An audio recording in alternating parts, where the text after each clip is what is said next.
It's the forgotten war, and one which claims the lives of civilians every week. Saudi warplanes have conducted fresh airstrikes against the impoverished country of Yemen, whose British embassy is here in central London, leaving many dead and others wounded.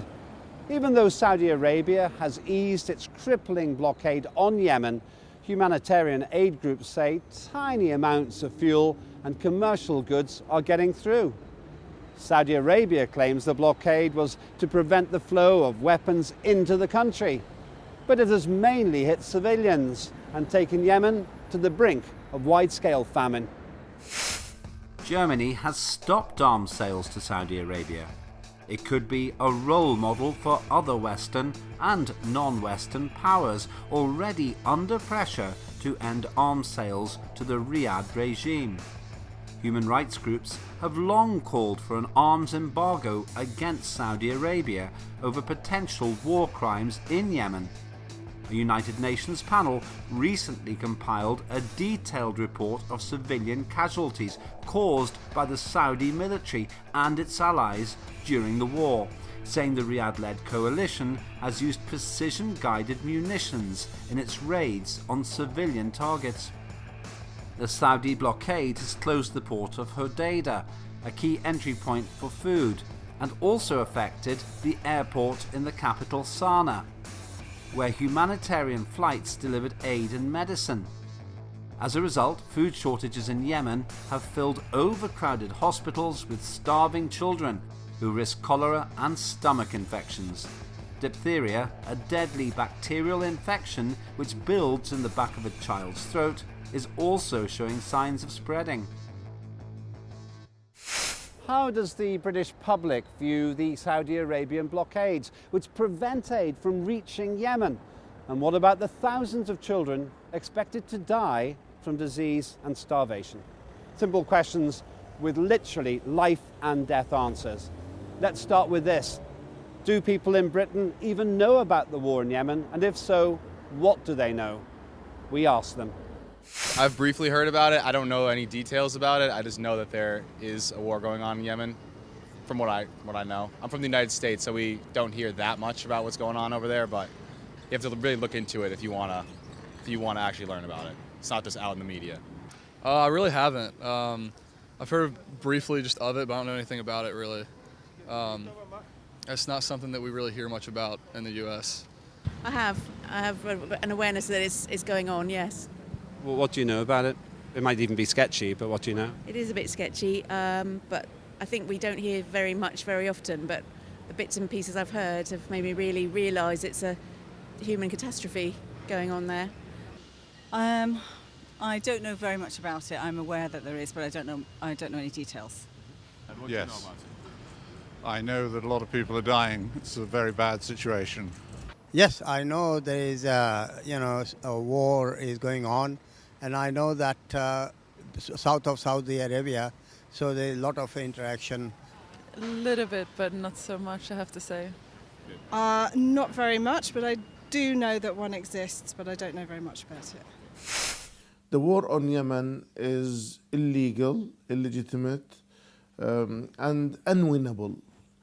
I do not believe that the Saudis, after 3 years, will be in a position to win the war. And everybody is saying now, including those who are supporting the Saudis, that the only solution is to have a political one, that there should be negotiations and should stop immediately. Anti-war protesters have gone to the streets because they believe that this is a war that is aggressive and that has no chance of settling the questions in a question. So I believe that the war has been largely ignored, and it is time that those with a human conscience must speak up and say enough is enough, stop this bloody war. A great deal. The war in Yemen is, the most striking feature of the war in Yemen is the fact that it is illegal and there is no express authority from UN or any other reason to launch this aggression on the Yemen under any law internationally. Yemen hasn't done anything to its neighbours or the coalition countries for it to be brutalised in this way. So every step taken by the Saudi-led coalition amounts to crimes against humanity. The important part to remember about this war is the fact that it is not based on law or facts. It's based on political bullying, which is represented by the international community under the cover of the United Nations. As a lawyer, when I look at some of the resolutions, I discover that it's so flawed that it is illegal. Saudi Arabia has obstructed aid to Yemen, even though 22 million Yemenis rely on humanitarian assistance to survive. Hardly any of that aid is reaching them. What does the public here in Britain think of that? It's a bleak thought. Yeah, obviously nobody wants to hear about aid being blocked to anyone that needs it. Well, I think it's wrong because the people that are the recipients of the aid have nothing to do with the war. War is made by politicians, and the recipients of the aid have nothing to do with it, so they shouldn't be blocked from getting any food, I don't think. I mean, is it being used on their civilians and I think any kind of warfare that involves civilians rather than the military itself is pretty cruel. I don't understand why that would be happening, or why it would be allowed to be happening. And it's a disaster. I mean, if we imagine what it would be like for us to be in that situation, it would be very, very scary.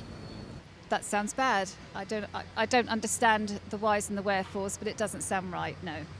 It sounds dreadful. It sounds inhumane and cruel, yeah. Try and damp it down and try and get to talk to each other. It's just ridiculous, really. I don't know what we can do. I'm fearful of, if people like us in America get involved in it, it'll just get even worse. Well, no, you're right. The aid should reach and people should be, the civilians should be okay or safe and comfortable. Of course, it's just a power manifestation. Yeah, it's drastic measures, isn't it, really, to do that to a people. Because it's innocent people that are going to be at the receiving end of that. To wage a war is one thing, and to commit war crimes is another. You may be, even if you are entitled to wage a war, which we always resist and oppose. We do not believe that wars are the solutions to human problems. Now, yet, even if you wage a war, yet you have to be controlled and restricted by what you can do and what you cannot do. You cannot force the people to die. You cannot impose conditions that lead to death or famine or disease. And this is exactly what the Saudis are doing. They have imposed a blockade both on land, in air, and also in the sea. And there are more than 20 million people who are facing famine. Disease has increased, and there are thousands of people who died of famine. This must end immediately. It's heartbreaking, worst humanitarian catastrophe on earth, worst humanitarian catastrophe known to mankind in history. I say worst because we haven't got any example in history where cholera has spread so rapidly. And the cholera is entirely attributable to two things. A, the coalition airstrikes on the country's entire infrastructure, hospitals, bridges, electricity centres, food storages, farms, everything that can be called an infrastructure has been destroyed by the Saudi-led coalition. So that has then led to the rapid spread of this killer disease, and it's now affecting over 1 million people, which is shocking to say the least, because nothing like this has happened in history, especially in the modern time. Cholera is very containable. For it to have been claiming so many lives in Yemen is clearly very, very scary and very shocking. Secondly, the blockade amounts to using hunger as a weapon of war. This was last used by the Nazis in the Second World War. It is illegal, it's disgusting, there's nothing that enables them to do this, yet they're doing it using the force of the, as I said earlier, international community, which is disgraceful to say the least. How does the public here in Britain feel about the fact that more than 50,000 children in Yemen are expected to die by the end of the year from contagious diseases and starvation as a result of the war waged by the Saudi-led coalition?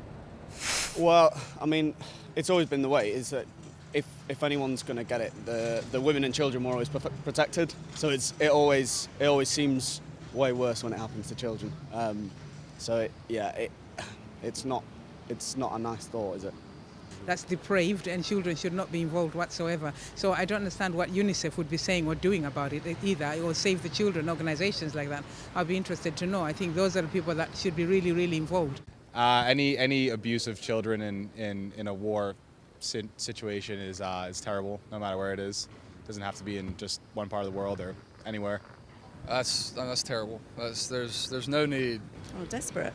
Absolutely desperate and incredibly fearful and wondering what and if help is coming. I think it's terrible. I'm a grandmother, and I think anything that children are deprived of that affects them is something that we should all be concerned about. Yeah. No, of course not. Of course it's not a good way to treat children. No, it goes without saying.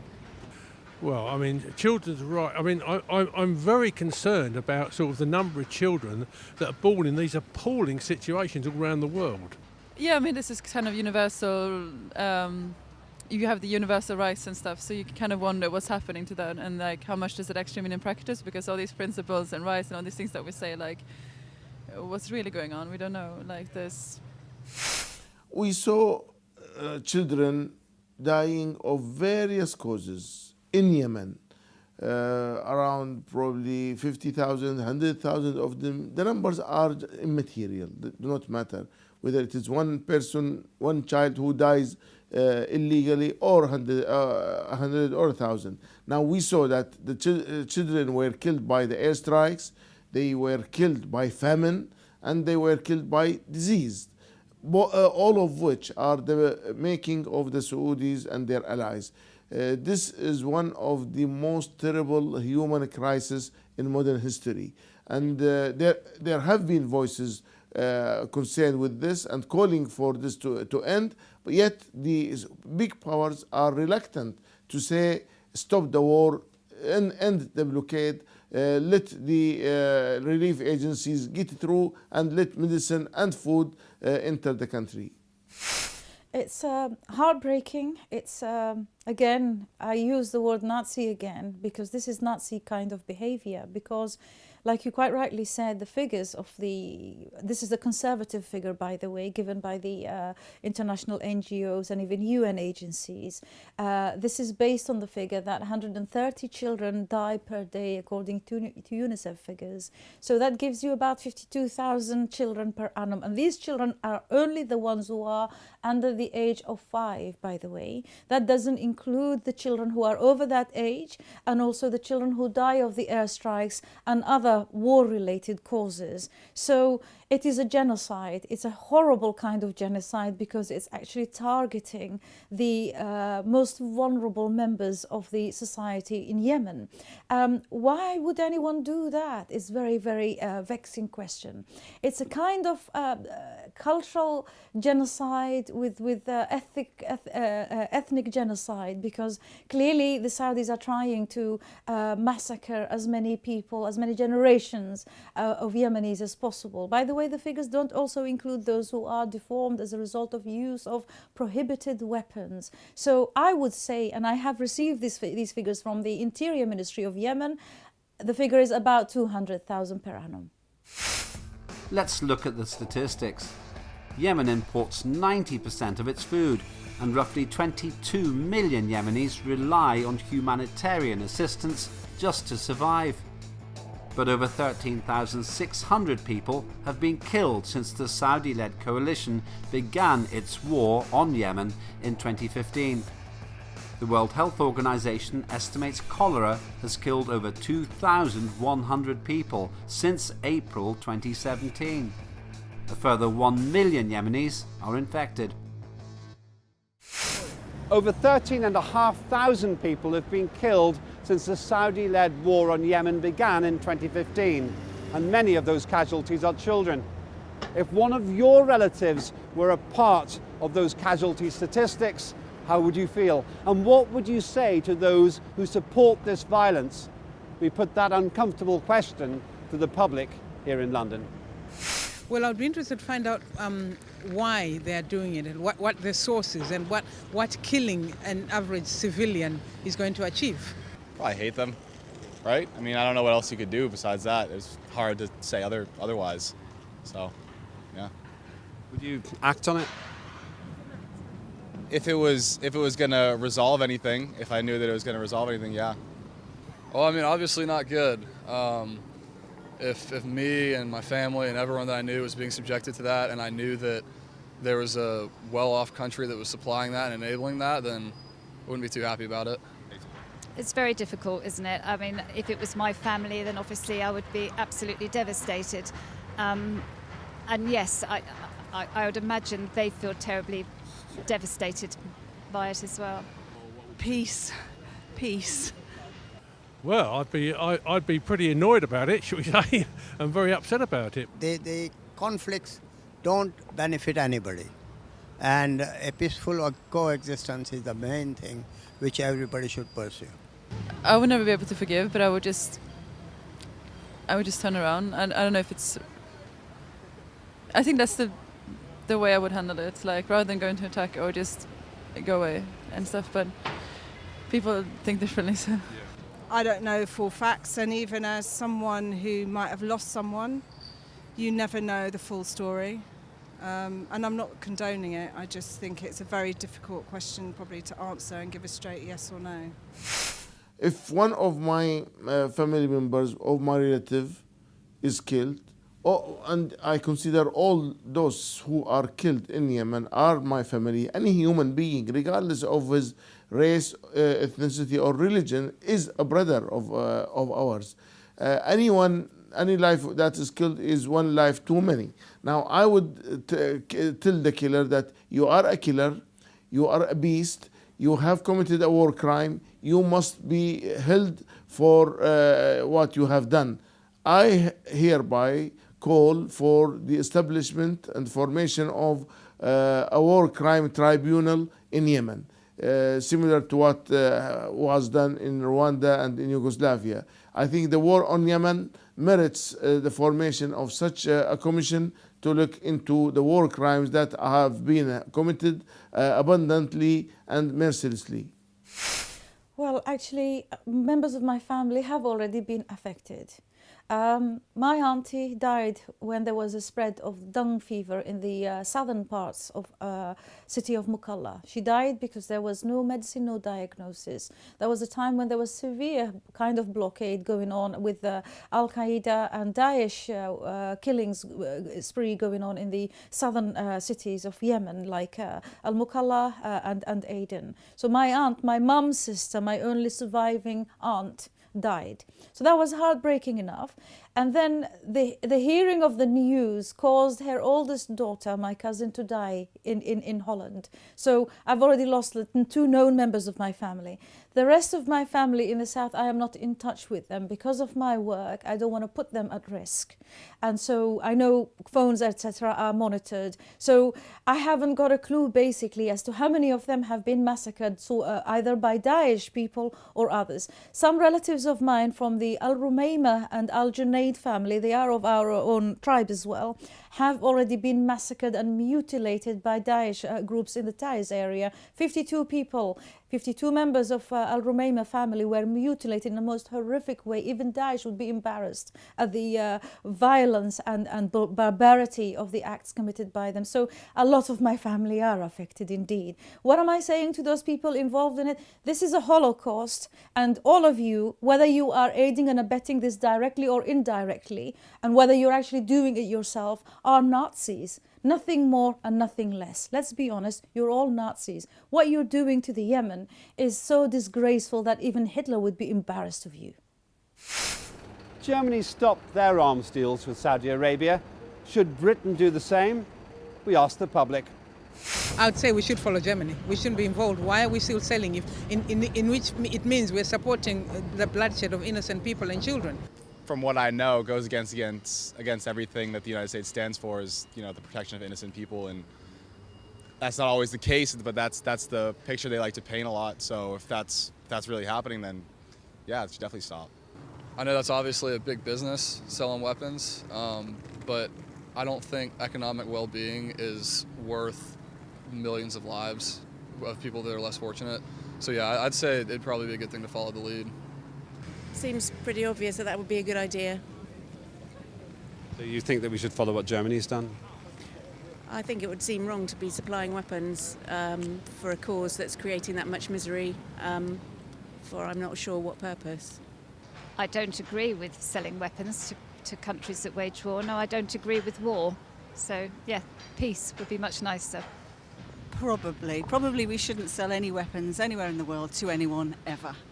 Oh, that's sure that we should stop selling weapons to people who are creating war. I know that Norway has stopped supplying the United Arab Emirates, which is party to the conflict and also to the aggression, because it is using these arms against innocent Yemenis. And now I hear that the alliance between the two major parties in Germany have decided to stop also supplying Saudis with arms. These are courageous decisions, and that should be emulated by all the EU. And I know the European Parliament has called for a moratorium on supplying arms to the Saudis, but also UK, it would be very good if they stop being involved in this merciless and illegal war and stop arming the Saudis and for that matter the Bahrainis, who are also party to the crimes in Yemen. I am hoping that Britain will do the same. The pressure is ongoing. We work with the organization Campaign Against Arms Trade. We also work with other colleagues from other organizations like Stop the War, who've been doing amazing work, and War on Want from other places like the US and Canada. We think all countries in the world must respect international treaties which prohibit the sale of weapons to regimes that use those weapons either to oppress their own people or to use it in acts of aggression. Well, the Saudi coalition, Saudi regime in particular, and the Emiratis have been using these weapons both to repress their own people and also to commit acts of aggression against their neighbors and others. Therefore, it is actually illegal for these countries to be selling it to them. And Britain knows that, and other countries know that. When we face them with these questions, they often tell us, well, if we don't do it, somebody else will do it. That's not the answer. We in Britain, we, UK, hold the pen at the UN. We can impose sanctions on people who break the rules. And how come we are breaking the rules is what is embarrassing for me as a lawyer, to wake up one day and find that my own government is actually breaking the law on this flimsy excuse. It saddens me. I'm very pleased to see that Germany has done that. Norway has done that. Canada is now debating it. And I hope and pray that the rest of the world follows suit and actually impose not only weapon sale sanctions on these brutal regimes, but also economic sanctions and other sanctions, and maybe even issue arrest warrants for them under the International Criminal Court jurisdiction by force of the UN if necessary, because these people are breaking every known rule of law under the sun, and they are behaving worse than the Nazi Germany, because what's happening in Yemen is Holocaust, nothing short of it. We've seen the figures, we've seen everything, we've seen find the evidence? How long will this have to go on until we say, Holocaust, stop it? I say it's worse than Second World War because it's happening post-UN today. UN was brought about to prevent similar horrors as the Nazi Germany happening again. How is it possible for them to allow it to happen to Yemen is beyond my comprehension. And so Yemen continues to suffer. Disease ravages adults and children, who have also been affected by school closures. The sanitation services lie in ruins. Fuel shortages have disrupted the delivery of water to millions of people. And hospitals are crippled by little or no access to power. This war has caused much of Yemen's infrastructure, including hospitals, schools and factories, to be reduced to rubble in military strikes. One of the world's poorest countries is being systematically destroyed by one of the world's richest regimes. The human rights violations are there for all to see. So why doesn't the West do more to stop this? Perhaps it's because remembering to do business with Saudi Arabia means forgetting lost lives in Yemen.